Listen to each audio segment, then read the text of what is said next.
to regard the dark portal in the wall. With Aluz. "You must go to her," said Navia, "before Aluz takes her back to Urgara and closes the portal to Malkuth." "No," I said. "We have to fight the Nithing Lord. Get her, despite everything." Wrapping a hand around the nape of my neck, I pressed her brow to mine. "Trust us, Noah. Go."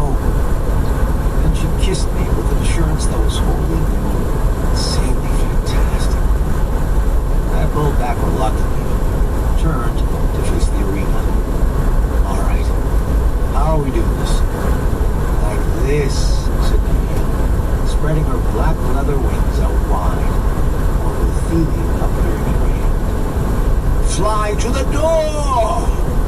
Without warning, she dove down, spearing toward the Nithing Lord, her segmented tail lashing behind her, and Morgothelion pointing the way. Emma and Imogen wasted no time diving after her, Little Meow leaping into Imogen's arms at the last moment. I wanted to watch, to follow them, to assure myself that they'd be okay, but knew in my heart that I couldn't wait. I couldn't give Aluz another second with Valeria alone, couldn't risk her taking Valeria beyond our reach. Biting down on my frustration, I flew toward the dark portal embedded in the arena wall. Willing shard to light on, I entered the frigid hallway and skimmed down its length. The sounds of battle followed me, concussive waves of power causing dust to sift down from the cracks overhead. Holding on to my resolve, I left the women I loved to do battle with one of Lilith's greatest servants. Pressed on. Valeria filled my mind now. The ache to find her, to ensure her safety, became a physical need. The hallway branched before a flight of broad steps, and down these I flew, seeking the depths Aluz had spoken of. The thick stone walls muffled the sounds of battle, and soon I flew in silence, down and out into a broad hallway that spilled out into a large chamber. It was domed, circular. Ranks of stone benches were carved into the very rock, descending into a miniature arena. The place was dour and dark, illuminated by a handful of purple burning torches set in rusted iron sconces along the upper wall. A portal of swirling purple-blue light burned to one side of the sunken floor, tall enough for a person to step through. Its heart, nebulous and impenetrable black. Before it stood a rough stone plate, crudely carved, upon whose top sat two objects of obvious, terrible power. The first was a pyramid a foot tall, its surfaces perfect and smooth, the whole of it somehow more real than anything about it. It was denser, with a weight that made it feel as if it were warping the very fabric of the room simply by being there. The second was a massive black gem, carved like a diamond from back home, its perfect geometrical faces sucking in the light around it, as if it were a crack in the very nature of reality. Aluz stood to one side with Valeria. They'd clearly just broken off from a heated conversation. Aluz looked stern, her brow lowered in a frown. Valeria. My God. Valeria. The sight of her sent a pang of love and longing, a physical ache of relief and resolve through my chest. Her golden curls fell in a wave down her back, draped about her shoulders, wild like the waves of an Orient ocean. She was clad in a severe black uniform, no symbols or other markings along its form-hugging fabric. Her hands were back. But no, at a closer glance, emerging from the cuffs were twin hands of lead, fabulously crafted to look real, detailed with microscopic precision down to her very nails, cuticles. Then her fingers curled into fists. Valeria paled at the sight of me, then flushed, then somehow paled again, a riot of emotions crossing her face. A shudder passed through the ceiling, and more dust sifted down. Aluz glanced upwards, her frown deepening, and then back at me. "I must admit," she said, tone terse, "you are surprisingly stubborn, Lord Vermont." I ignored her, my eyes locked on Valeria. She was right there, so alive, somehow reserved, cut off from me, her expression tense, hard, her gaze sober and incessant. Valeria, I whispered to her, unable to speak louder through the constriction. No, her voice was equally strangled. Silence followed. A silence that was punctuated by dull booms from overhead. At that moment, I paused. She failed to move toward me, remained by Alu's side. Whatever she's told you, I said, it wasn't lies. Alas, said Aluz, crossing her arms. In this case, the truth was sufficiently damning. Let me talk to her, said Valeria, taking a step forward at last. No, Aluz has told me much, and I know that Lilith lies. My emotion. Fuck. I bit my lip. Mind racing. We were all taking care of you. You were being healed. There was nothing more I could do. And Aluz told me of a way to help Nevaeh, to get rid of her demon. And Valeria's green eyes was heartbreaking. You left me. I was coming back, I protested.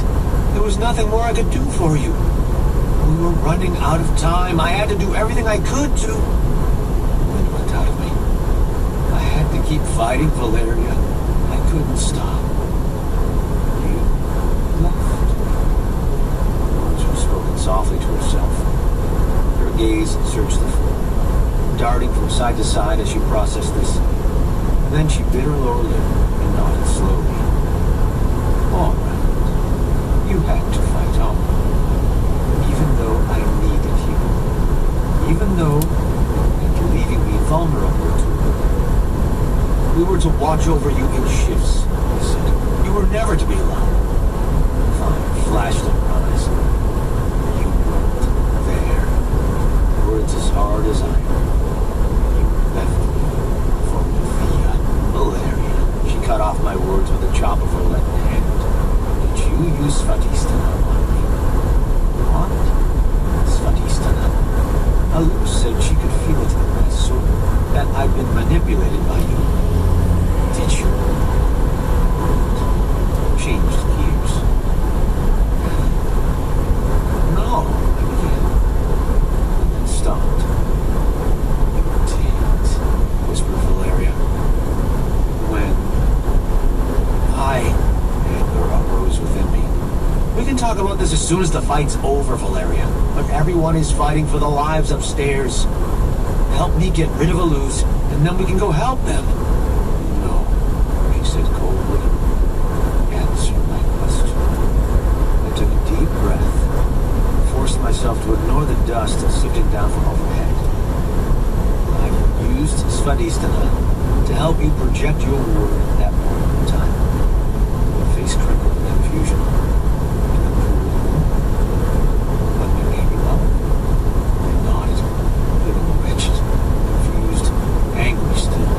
You weren't accepting your own worth. I needed you to know that you were loved. So you forced me? With Svadhisthana? I tried to recall the moment, the urgency.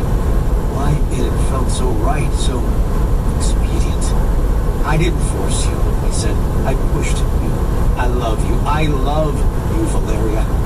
You were tripping yourself up, getting in your way, having trouble accepting my love. I helped you accept it, and you summoned your word right after. It doesn't sound like love to me, murmured Aluz. Forcing someone with Svadhisthana sounds like abuse. Like rank, shut it, I snapped, but didn't tear my gaze from Valeria. You forced me, I grimaced. You know I love you. I'd die for you, Valeria. I've done everything to get back to you as quickly as I could. Her expression smoothed, became blank, and on some primal level I felt you pulling away from me. You weren't powerful enough for him, said Aluz quietly. Apologize.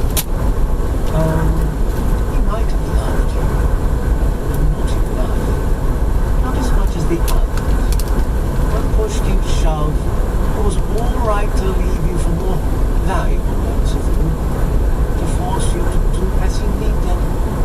Would have come for you if you weren't right here by the fulcrum of my mind. But you've confirmed the worst of it. After all we've been through, I gave you my heart, Noah. Tears glistened in her eyes. I would have died for you. And you discarded me the moment I was broke. The moment I stopped being of use. Valeria! I took 2 steps forward and froze when she flinched. The second you were hurt back in Ageria, I used Morgana's talisman to get you back to healing. Saving your life was the most important thing to me. And once you were healed, once you were no longer in danger, I chose to keep fighting. We had so little time, the universe was at stake. I had to keep moving. And now we're so close. Malkuth lies within hand's reach. We've come so far, we've been through so much.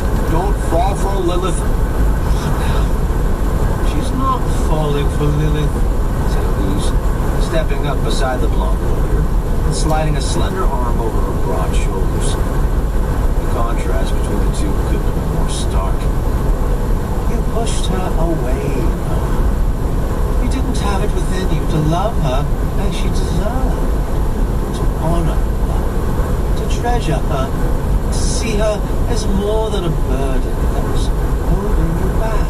I snarled and lashed out with Shard, sending an arc of golden light flying toward Alusa's head. A partial ward flared into existence and stopped the attack cold. Not a purple ward, a segment of pure, buttery gold. I stood there, shocked, unable to comprehend. Alus smirked, just out of Valeria's line of sight. And the expression was so odious, so amused, so victorious, that the last scales fell from my eyes, and I saw her for what she truly was. Queen of the Morathi. Valeria, I tried again. What are you doing? She wasn't powerful enough for you, said Elise, voice soft and insistent. But we've healed her, given her the strength she needed. In Lilith's eyes, she's the most important woman alive. She'll be cherished, appreciated, seen. And for all you consulted with me, Valeria will never find herself ignored, despised, or left behind again. From now on, she'll be truly loved. Now on, she will matter most. No, I whispered, low and sharp. Valeria, you can't do this. You can't turn against the source of Bastion. Everyone, you can't do this. Tears filled Valeria's eyes again, trembled there, then brimmed and ran down her pale cheeks. By the source, no. Her voice was raw, broken. By the source, I swear that I loved you. I loved you with every ounce of my soul. Nothing could have turned me against you. But you. I felt like I was drowning. We can fix this. We can work it out. I apologize for you. If I hurt you. If I made you feel less. Valeria screamed, drowning out my words. Her eyes flaring wide. Her arms opened up by her sides, leaden fingers displaying. No! She told me you'd say whatever it took to silence me, to bring me to heel. And she was right. Actions. Your actions, Noah! You used me, forced me, abandoned me. It's too late to swear your love. It's too late. It's never too late, I said, my heart breaking, endlessly tearing itself apart. Valeria, I swear to you, you're being used, twisted. Lilith is tricking you into seeing things this way. It's never too late. Don't do this. You gave me no choice, she whispered, her voice suddenly emotionless. It was as if someone had just blown into her soul and snuffed out her pulse, rapidly stretching so that each was a foot in length, segmented and skinny like spider legs. I took a step back. I won't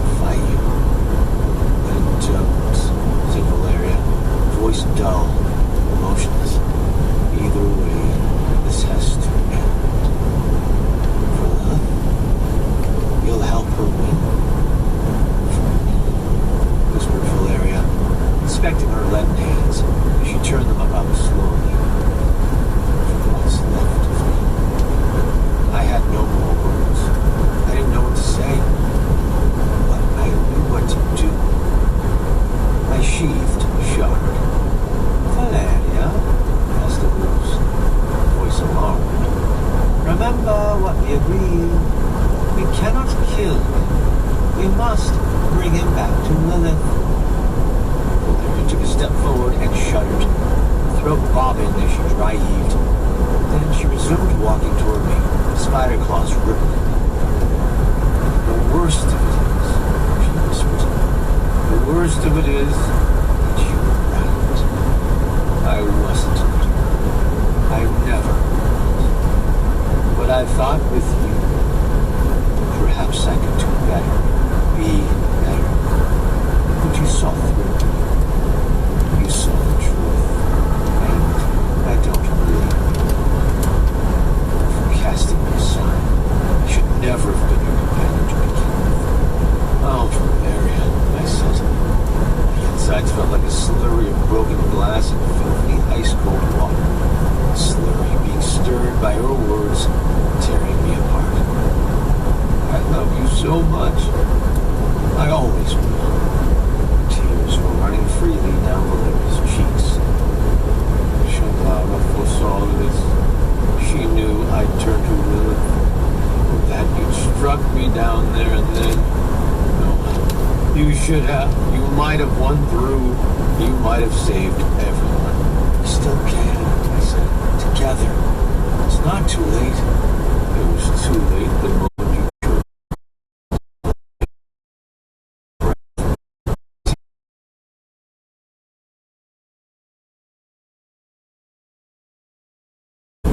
First I dropped to my knees, withdrawing my power from Manipur. I felt weak, hollow, without that impossible strength and speed. I cut off my connection to Muladhara so that the potential for self-defense withered away. Caused Anahata to still, so that my invisible lord faded away to nothingness. That's what you've been telling yourself, I said, but I never believed it. You're trapped by your own fears, your own doubts. But I will fight you, Valeria. No matter what Lilith wants. I'll never raise a hand against you. A pity. Never saw fit to raise a hand to protect you, began Aluz. But Valeria whipped her head around to glare at the Marathi with such terrible ferocity that Aluz's jaw snapped shut. I remained kneeling, and now it was my turn to spread my arms, to await her as she marched toward me, her spider claws flexing. Tears ran down her cheeks, down the length of her jaw, to drop and darken her severe suit. She was there, standing above me, a vision of athletic prowess and feminine beauty. The first woman to have faith in me. My Valeria, my bronzed goddess, the stone on which I'd stood for so long, somehow lost track of. Did I deserve this? Had I wronged her this badly? At that moment, I didn't know. I could make arguments. I knew that Aluz had twisted the facts to make them 1,000 times worse. At the core of it, had I overlooked Valeria? Had I allowed her to slip away from me? At that moment, I didn't. I stared up at her green eyes, those haunted, miserable, bitter eyes, and felt my own prickle with tears. Tears of remorse, of pity, of pain, of horror that couldn't come to this. Forgive, whispered Valeria, and raised her right hand high. The spider claws flared out wide, ready to swipe down and tear up my throat.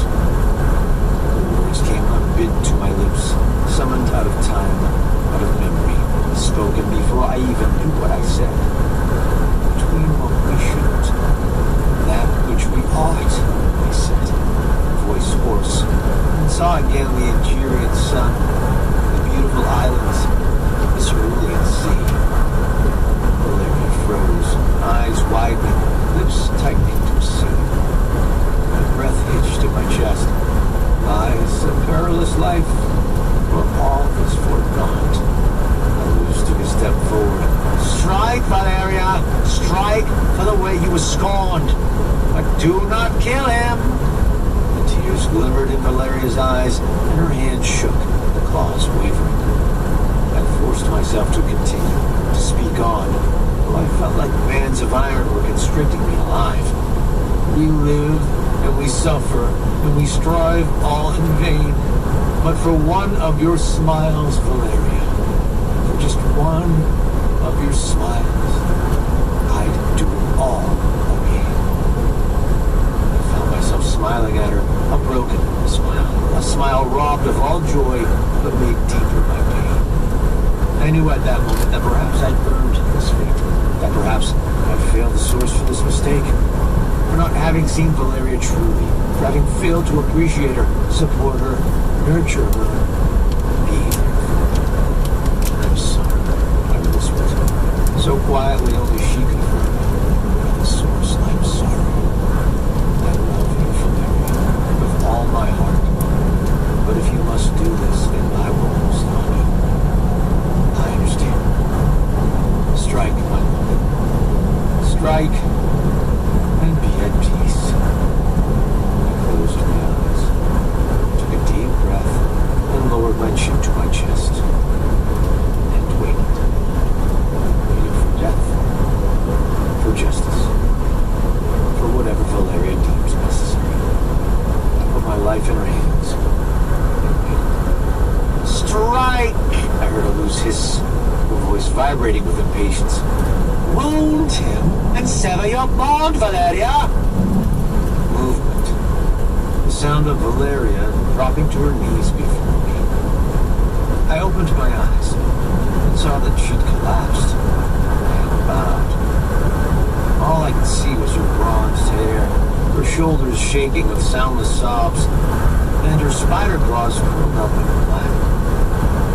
Forward, took her in my arms. Embracing her gently, I pulled her toward me. She didn't resist. Didn't seem to even notice me. Broken, undone, she wept. Her claws jagged and vicious between us. I held her tight, buried my face in her hair, inhaled deeply at her scent. Felt my love for her expand to encompass everything. My mistakes, her own, our past, our highs, our lows. And something within me shifted, deviant. I understand this is of her as a person. Suddenly, almost imperceptibly, the Valeria in my heart grew. I saw past her rigid self-control, the front she'd worked so hard to put forth, the image of strength and self-assurance. I saw past the pain of her past, her failures, her wounds. I encompassed her confusion, her self-doubt, her loss. All of her facets merged, becoming one. The warrior who'd stood by my side in countless battles. The woman who raged within the manifold, being unable to redeem her past, unable to understand why it could be wrong to fight on at any cost. Insecure person who feared being left behind, of becoming a weight, a liability. I saw her as if for the first time, and loved all of her. Loved the being at the core, whose fierce desire to be of worth, to contribute, to be a force for good was such that it could blind her to her true value, to how she was loved, to what she did contribute, to how her overriding need to be of use prevented her from blossoming, from coming into her own. And my compassion overflowed, my tenderness. I pulled her in tighter, wanting to protect her, to nourish her, to do all that I could to help her recognize her beauty and power. It's too late, snarled Louise. She is ours. She agreed to our gifts, to our protection. She can no more return to the source than the moon can put out the sun. She, come, I whispered into Valeria's ear, meet me at the reservoir. Shutting out Alusa's voice, I dove deep. I saw those vast owl eyes watching me, predatory and inhuman, watching as I dove past them into my core. Down along the golden filament, where the four burning cords extended to my companion's apertures, and the sole remaining dark one stretched out to Valeria's. The aperture opened, and through it she emerged, hesitant, her hands were replaced by twin, roiling masses of inky tentacles that shifted and melted endlessly into each other. "No, she whispered brokenly. I flew to her, arms open, and embraced her tightly. My love for her burned brighter, ever brighter. She went to speak, but I silenced her with a kiss made urgent by need, relief, ardor, love, compassion, hunger. I wanted her with me, for always and forever, my golden-haired beauty, my Amazonian warrior, my pillar of strength, my moral North Star. We spun slowly, clinging to each other, our embrace made awkward by her ruined hands. When I finally pulled back, I gazed deep into her spirit eyes. I saw their remorse, sorrow unending, hopelessness, despair. I laughed. "It's so simple," I said, feeling light, feeling elevated, made whole and clean by love. "It's like the sun's broken through the clouds." "What is? Loving you. All of you. Really you. Core of you. That yearning heart that wants nothing more than to be good, to help, to save the world. You, Valeria. You're the best person I know." "But how can you say that?" "I see it. At long last. I've always loved you. But now that love is true, deeper, all-encompassing. Of all my companions, you are the most honorable, the most dedicated to doing the right thing, to being of service.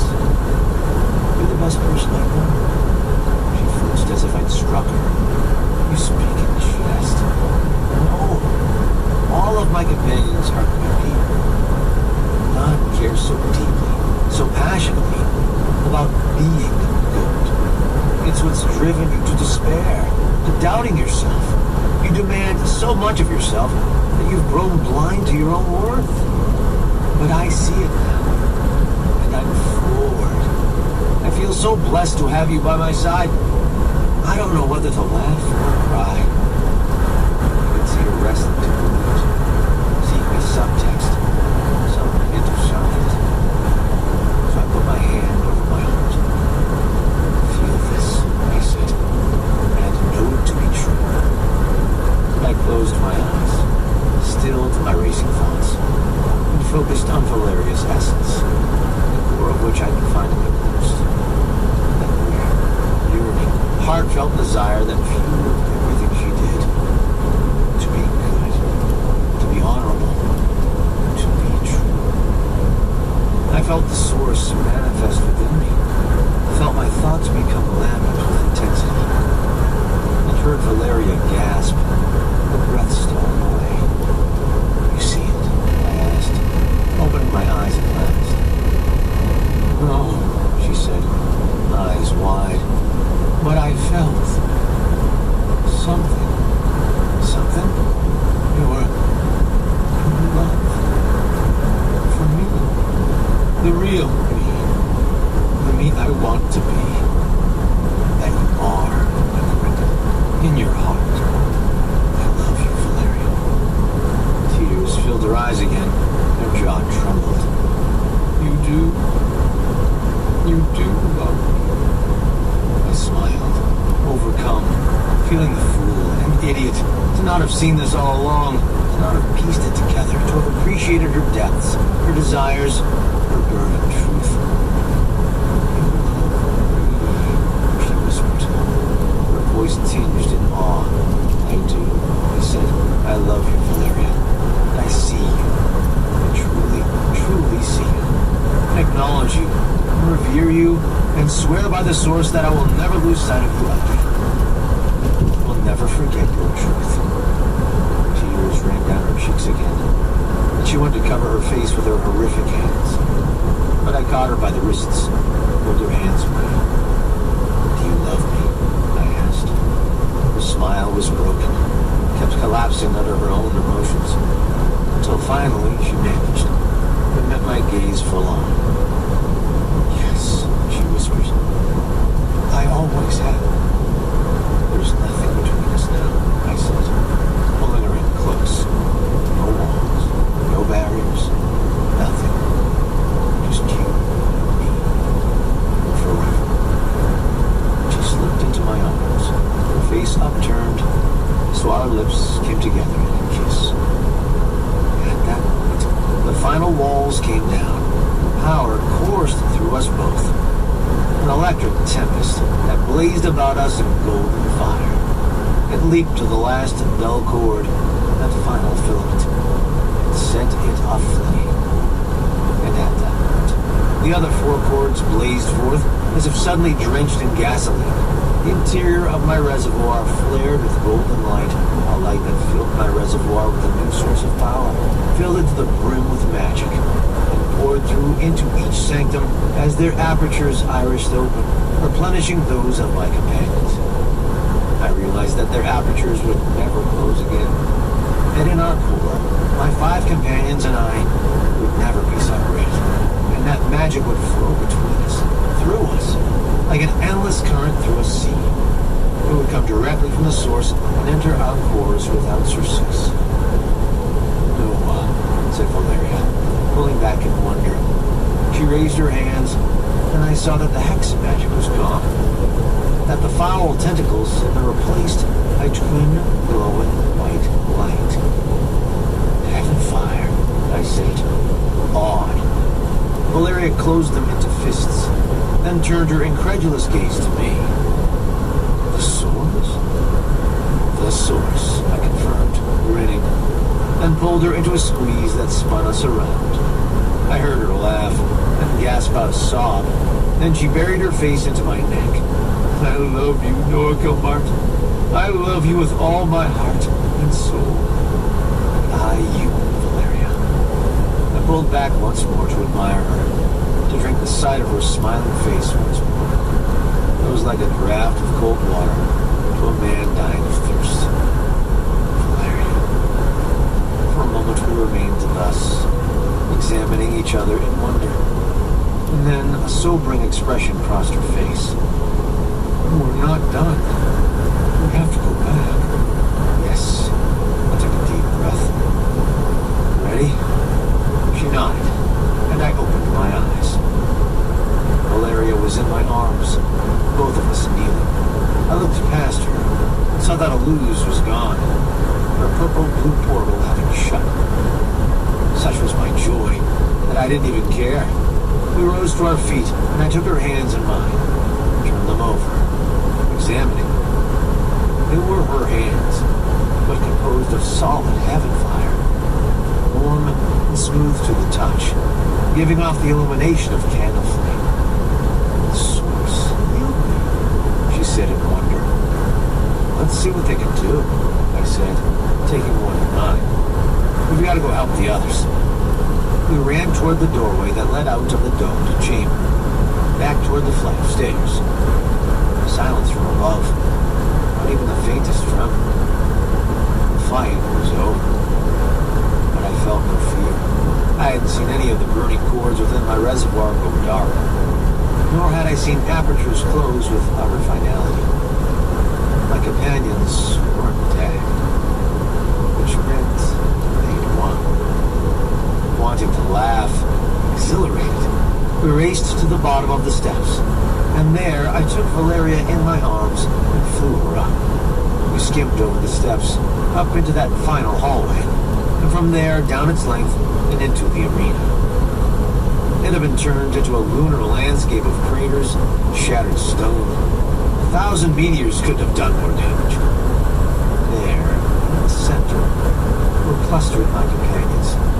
Naevia in her demonic form, wings furled across her back. Imogen, a hand clamped over her mouth. Brielle, leaning on her burning sword, face darkened by soot. And Ellen, kneeling beside a still figure, her head bowed in defeat, something clasped in her hands. There, stretched out before them, looking small and lost amid that ruined chaos, lay a young woman, slight and slender, her face naked to the night sky, her eyes closed. It felt like when Naevia had stabbed me in the chest with mortal feeling. My joy turned to ashes in my mouth, and I couldn't breathe. For in Emma's hands, she held the shattered remains of a mask. Chapter 22. All the excitement, the elation, the incredible high I've been riding came crashing down around me. It was as if the color drained from the world, leaving the scene before me monochromatic, painted only in the gray shades of sorrow and horror. I staggered forward, lurching as if the shock had deprived me of the ability to walk. "Little Meow," I croaked. "No!" The others stirred, stepping aside so I could reach Emma's side and crash down beside her. Little Meow looked so young, so delicate, so vulnerable without her mask. No wounds marked her body, no blood. I searched, desperate for some sign of violence, something that could be fixed, and Emma could work on. There was nothing. Just Little Meow's pallid face, eyes sunken and rimmed with purple, skin ashen, lips tinged with blue. I whispered, taking her cold hand in my own. "No, no, no." Emma placed a hand on my shoulder. "I tried. I did everything I could. She's fading fast. What happened?" I leaned down, staring fiercely at Little Meow's face, a visage I'd seen only a couple of times, a sight that was still strange to me, even after all this time spent together. There was Nevaeh who answered, voice dull with exhaustion. The Nithing Lord had me, was draining me of my life essence. Little Meow gave of her own, affording me time to destroy him. But I took too long. She lost too much of herself. "No," I said again, and grief stirred within my gut like a cold iron rod through oily soup. "Little Meow, no!" And she stirred. A thin line creased her brows, the lightest of grimaces, as if she was too tired to even protest at pain. "Hey," I said, leaning down, cupping her face with my hand. She was so cold. "I'm here. You hear me? I'm here." With a terrible effort, arm shaking, she raised her hand to place it over my own. My eyes burned even as I forced a smile. Yeah. Somehow, she found it within herself to open her eyes. They searched the air before her as if blind, and slowly focused on me. The faintest of smiles crossed her lips. "Hey." "Hey," I said, and something about her words almost made me lose it. "Hang in there, yeah? We're gonna fix you." Her smile became compassionate, wiser, kinder than anything I could have imagined. "It's all right." "It's not all right," I said. Hot tears ran down my cheeks. "It's not fucking all right. You hang in there, you hear me? We'll find something. A way to bring you back. We'll..." "I'm so tired," whispered Little Meow, closed her eyes again. I was waiting. But now I'm ready to go. I took her hand in both of mine. I wanted to squeeze it so hard. Were the most precious thing in the world. What words could mean anything in a moment like this?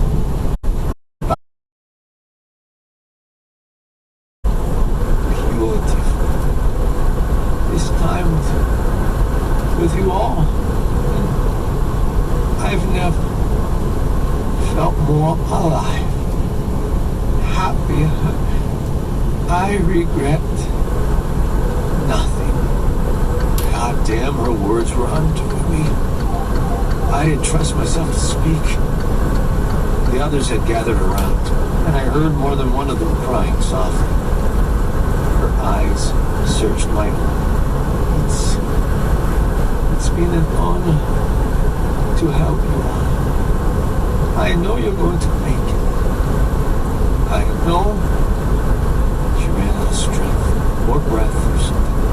closed her eyes, grimaced. I wanted to give her my strength, to dive into my reservoir, to channel the source into her somehow. But I had no gift of healing. And we weren't bonded at the spiritual level. There were no channels open between us. Seconds slipped by. We remained clustered around her, nobody making a sound. All of us gathered to bear witness. Finally, little Meow opened her eyes again. She didn't look at me, and stared sightlessly at the dark void above us. "Thank you," she whispered. "Thank you for allowing me." "No," I growled, squeezing her hand tightly. "We agreed, remember? No thanking each other." She smiled, still staring up blankly. She exhaled with soft pleasure, the words bringing back a memory. A single night spent flying out over the waves. A moment together that was now all we'd ever had. Yeah, so soft, so quiet I could barely hear her. My one regret, that I never cast my mask away, that it held me till the end. But I'm glad to die now without. My jaw trembled. My body shivered with repressed sobs. But over it all was a fury. A terrible, deeply profound anger at Lilith. That her perfidy should claim yet another soul. One so bright, so giving, so pure. "Little Meow," said Emma, curling a dark lock of hair from her pale face. "Go in peace. We love. One day, we'll meet again." "No," said Little Meow, reaching up blindly, and Emma took her hand. "Not Little Meow. My name, Aspara. Aspara Saichu.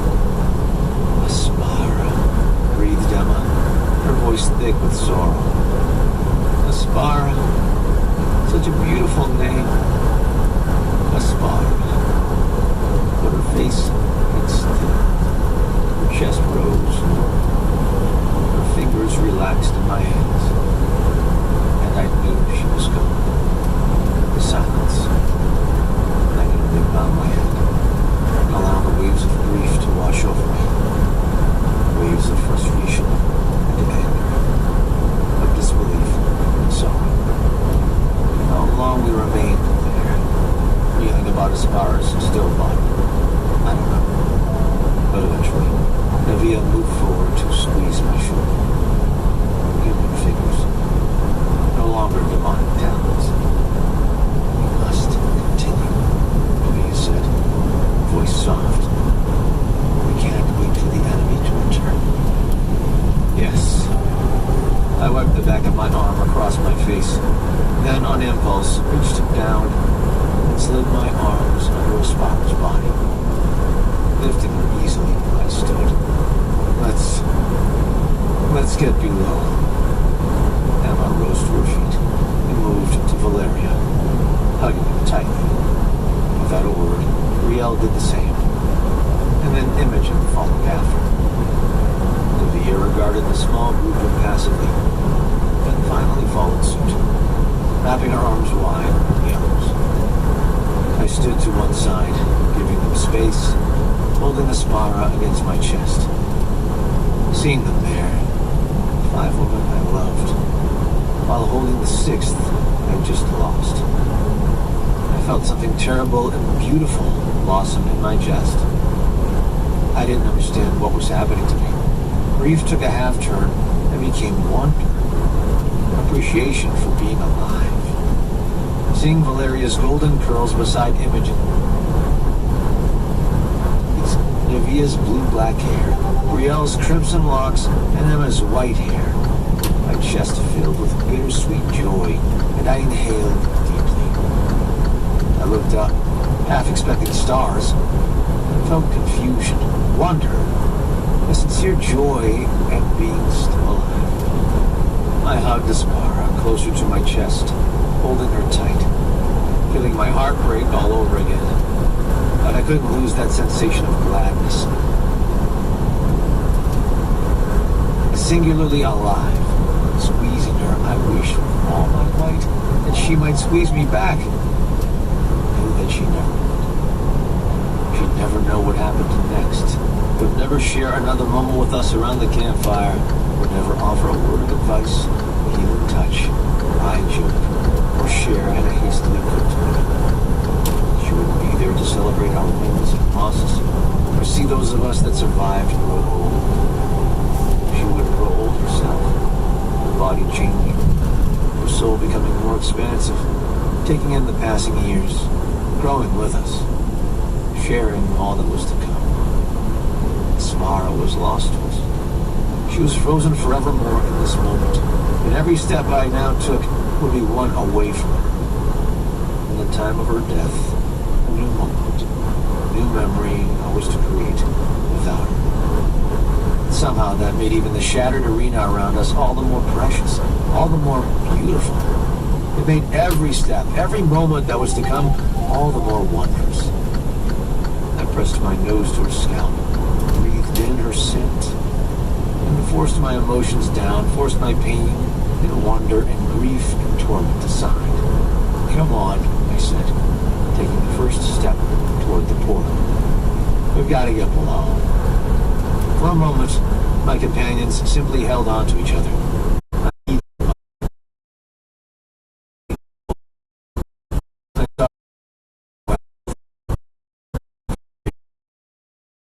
She looked almost raw, vulnerable, like I'd never seen her. Emma took her right arm, Imogen her left, and together they followed me, leaving that side of ruin behind, to enter the dark portal and proceed below. Down we descended, in silence, down to that domed chamber where Valeria and Aluz had awaited me before. Now it was empty but for the plinth, and the two objects of power upon it, the darkly dense pyramid and the black diamond. Is that? Emma moved forward, releasing Valeria's arm. Is one of those the fulcrum? Yes, said Valeria. Aluz. He said. A moment passed as she mastered herself. A moment as she pressed her forearms to her eyes. Then she squared her shoulders and stood up straighter. That there were rules to this engagement. That if you managed to reach this place, the fulcrum would be here. That she couldn't take it away. And the other? Asked Brielle, moving to stand before the plinth. She called it the Chasm Stone, said Valeria, tone dull. I don't know what it is or does, but the masked creature of hers left it here before going upstairs to face you. Chasm Stone? I tried to repress the leap of excitement within my breast. That's the artifact the Nithing Lord was trying to crack, right? Emma's eyes shone. The one Sito said could bring people back to life. Hurry. My tone was terse, my whole body tense with fear and excitement. Bring it over here. And I moved to one of the stone steps to set Aspar's body carefully upon its length. Brielle joined me a moment later, the huge black diamond in hand. How do we use it? Imogen moved to my other side. Sito said he and the others obscured its purpose so that the Nithing Lord couldn't wield it. Perhaps it might be akin to the Manifold. Approach it in such manner? Guide me? I asked, settling down into a cross-legged position, diamond cupped in both hands. Of course, said Imogen with a smile and sat beside me. I sank into my reservoir, and a moment later, Imogen emerged from her aperture. I can sense the Chasm Stone, much the same as I did the Manifold. But it... Yes? I can... Sito wasn't speaking in jest. The whole of it is obscured, hidden behind a wall. I can't even get a grasp on the protection. Then Naviya was there, slipping out of her aperture in turn, more resplendent, radiant. Perhaps I could be of help, she said. Sahaswara allows me to approach such objects with greater awareness. Like the Black Obelisk, I said. Naviya nodded, reached out, and took my hand. Come, follow me. She pulled me. Not in any one direction, but inwards. So it felt. So that my reservoir faded away and was replaced by a vast void in whose center hung a nullity. Its presence marked by a drab, horrendous pressure that made me certain the chasm stone lay before us, even though I couldn't see it. There, said Naviya, and together we flew toward that empty darkness, a void more strange and terrible than the nothingness around it. I trusted Naviya completely and allowed myself to be guided. I had to remain calm, to restrain my hope. While the desperate hope that we weren't too late to bring Aspara back to us.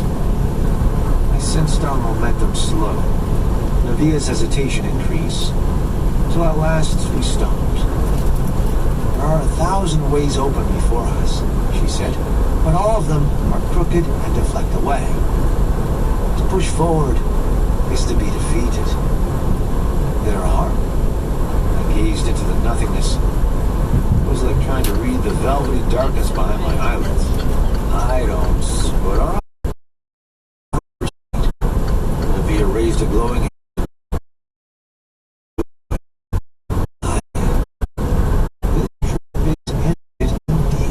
The more I push forward with my senses, the more of me it drinks in. Like a giant drain or sieve. It cannot be defeated by brute force. Makes sense, I said. Or the Knitting Lord would have broken his way in ages ago. Naviya frowned, deep in thought. The whites wrought their magic well. It is a most subtle trap, a labyrinth.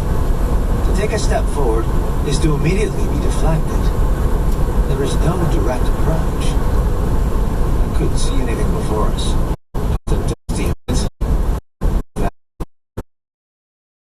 well, the darkness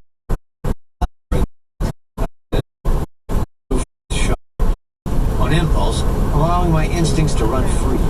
I pointed the blade forward and willed the beam of golden light to cut through the shadows. The shard blazed forth, and its golden light banished the dark, forming a tunnel through that void, cutting through with consummate ease.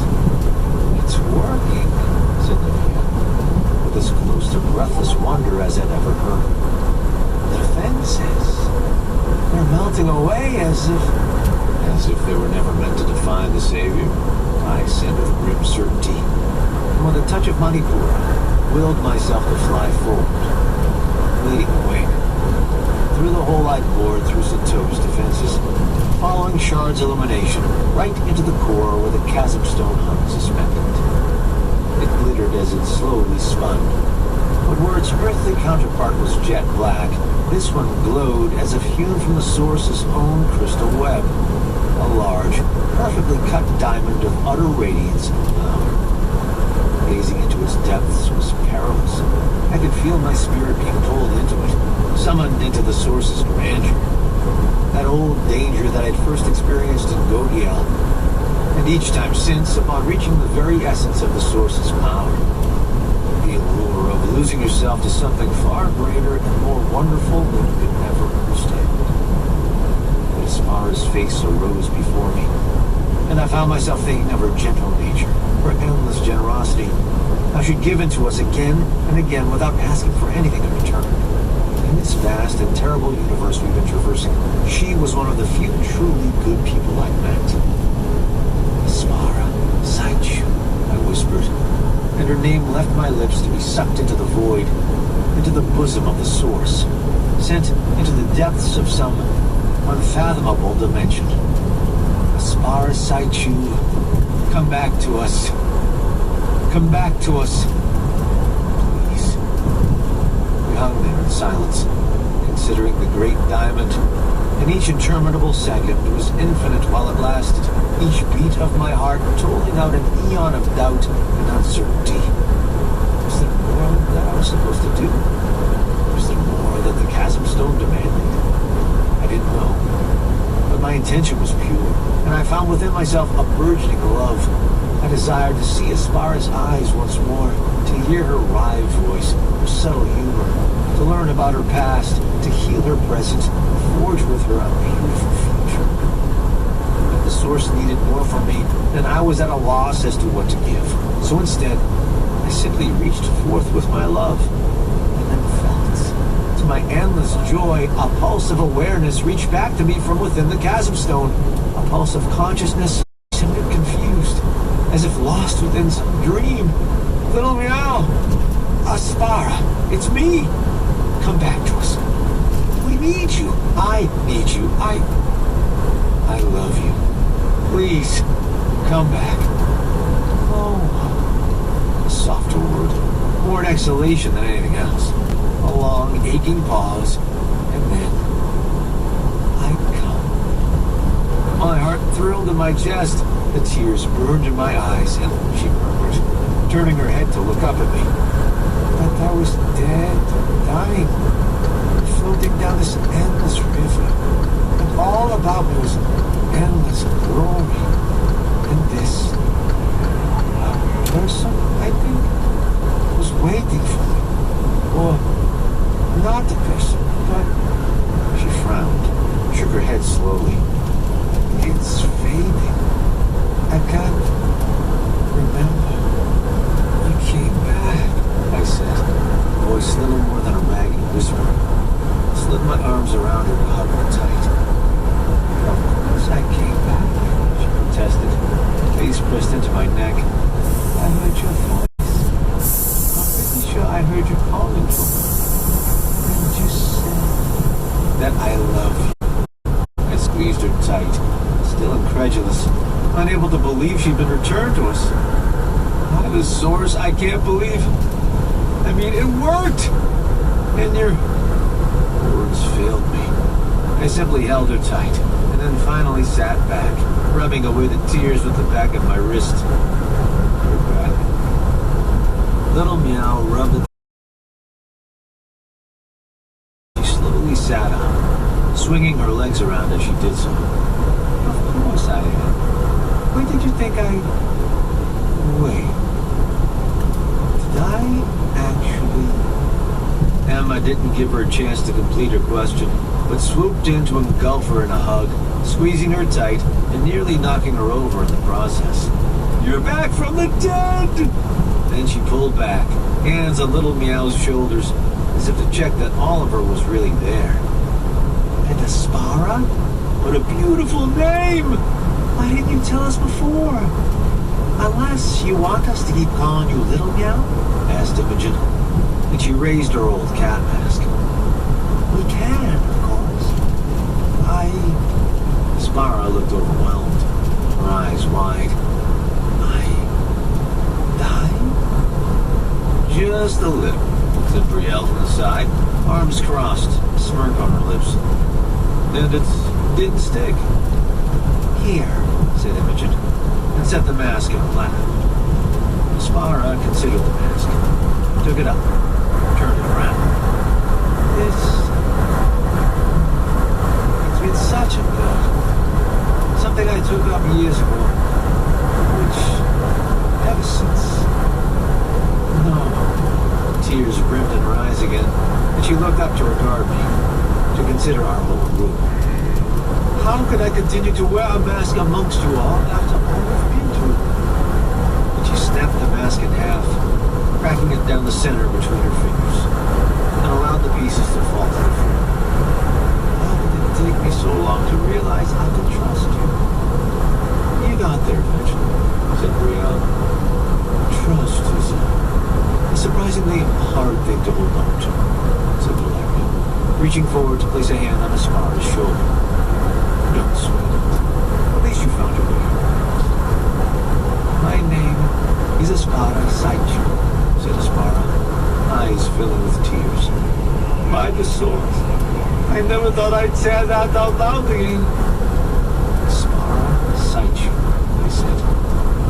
Aspara Saichu, said the others, one by one, as if affirming her new self. Spara's tears brimmed and ran down her cheeks. And then she laughed, a sound at once helpless and delighted, before she wiped at her cheek and turned to me. "You saved my life." "No," I said, grinning like a fool. "I merely asked you to come back. You're the one who chose to return." "I'd have been an idiot," said Spara. And she leaned forward to hug me tightly, squeezing me so hard I had to dip into Manipura to avoid being crushed. She pulled back. "To give up my best friends? A life I thought I'd never get to live again? I don't know what I did to deserve you, but thank you." "You're welcome," said Imogen, with such a profound and simple happiness that she spoke for all of us. "So, we won?" Spara looked around the chamber. "We did it?" "We did," I said. "Reached the fulcrum and everything." "Which Alu's left behind," said Brielle, turning to regard the Dark Pyramid. "Something I still don't understand. She could have just taken it with her, especially since we cheated by skipping the other rounds." "No." Valerian turned to study it as well. Brow lowered, gaze troubled. I don't know how much of what she said I can trust. I knew most of it to be lies, but I gathered that the nature of Dara was meant to grind you down with meaningless victories. That only Peleas saw through that trial and found a means to leap to the end. Ogri and Javana, they failed to grasp the nature of this trial. It was failed.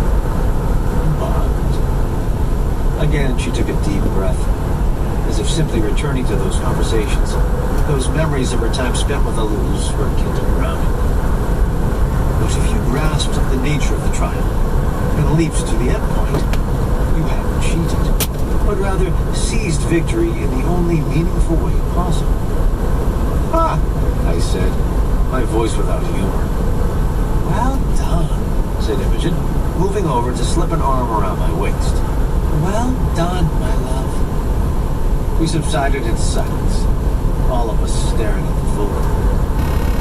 "So this will take us to Malkuth?" asked Emma.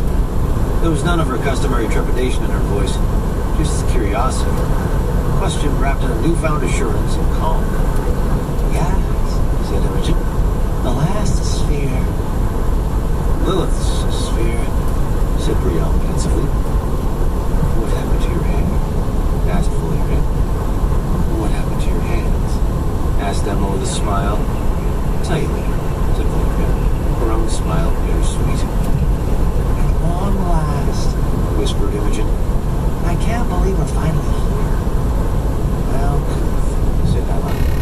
"Given how terrible every sphere's been, I don't even want to guess how bad Lilith's home will be." "Awful, sure," said Brielle. "But nothing we can't handle." "That's the spirit," said Emma, face cracking into a smile. Valeria coughed, pushed her shoulders back. I want to apologize, I suppose. And no. The authority in my voice silenced her. You have nothing to apologize for. Nobody here does.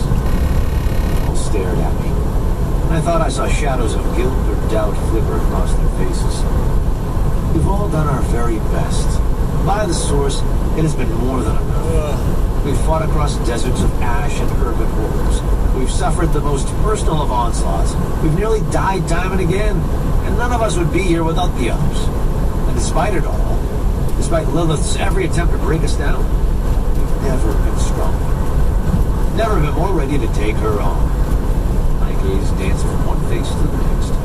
I look at you six, feel nothing but awe and wonder. I'm honored to have you all by my side. I know each of you better than anybody I've ever known. I know your weaknesses and past. I know where you failed. But that only makes me love you more. I know what you've overcome, your triumphs, your victories. I know what it's taken for you to get to this point. All of us have suffered and suffered badly.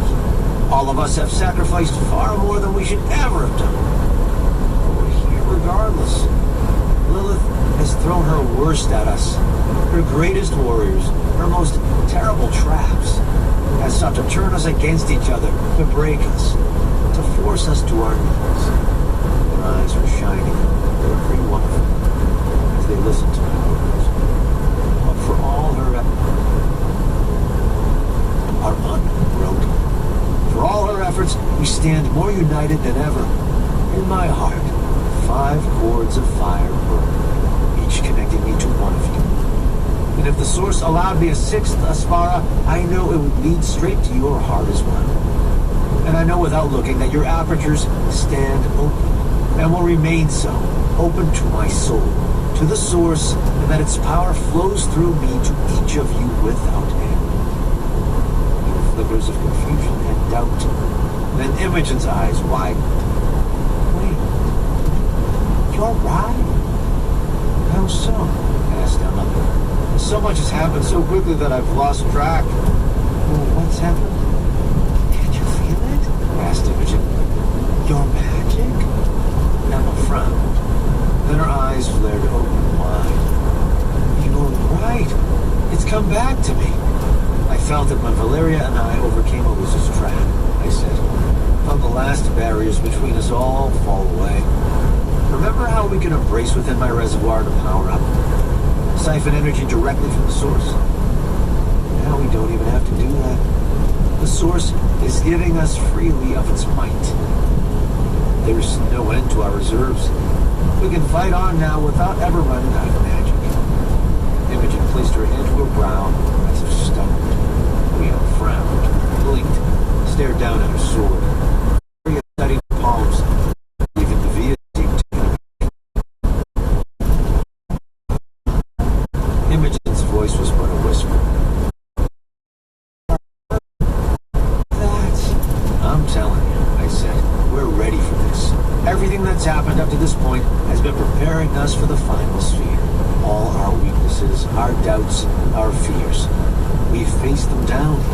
We're finally open to loving each other completely, without reservation. I know everything about each of you, and you know everything about me. And instead of breaking our bonds, that process has only made us stronger. I love you all more than I can ever say. I trust you, not just with my life, which I did right from the beginning, but with my soul. Lilith can no longer pry us apart. She can no longer corrupt us. Her claws will find no cracks in our souls, and that's why I know we're ready for Malkuth. No matter how bad it is, no matter how hellish, we'll conquer it. Amaze, said Devia, voice low with wonder. I thought because of my curse that I'd always be a liability, that I could never trust myself, much less allow you all to make the mistake of trusting me. Everyone regarded her, listened, waited, as she wrestled visibly with her emotions. Her jaw clenched and relaxed, nostrils flaring, eyes filling with tears.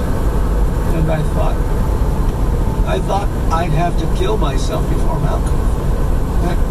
But for all my strength, I was our group's greatest weakness. Noah's faith, his trust, his love. When Eluz used those words of power, the tears brimmed and rained down her cheeks. I fought the urge to revolt, to hold her. But I waited, giving her the space she needed. I know now what I had.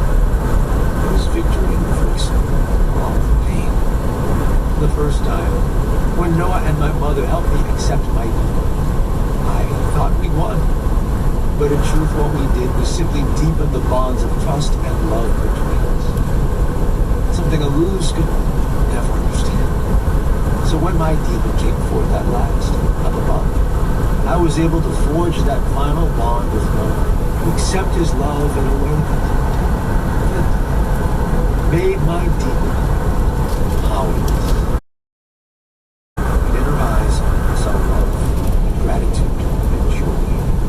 Thank you, Noah. You saved me. I swallowed the knot in my throat, only managing a nod, with my own smile as helpless and joyful as a moment. Thank you, all of you, said Devia, turning to regard the others, for putting up with me, for giving me the time I needed. my power has always come between me and real friends. I've never had equals. You are more. I love all of you. Those words still are strange to me. The concept, dangerous. Thank you. I promise. I swear to you all that I will never moved forward and embraced Nivea, holding her tight. Imogen stepped in right behind her, then Brielle and Valeria. Nivea looked startled, and bowed her head, resting it against Emma.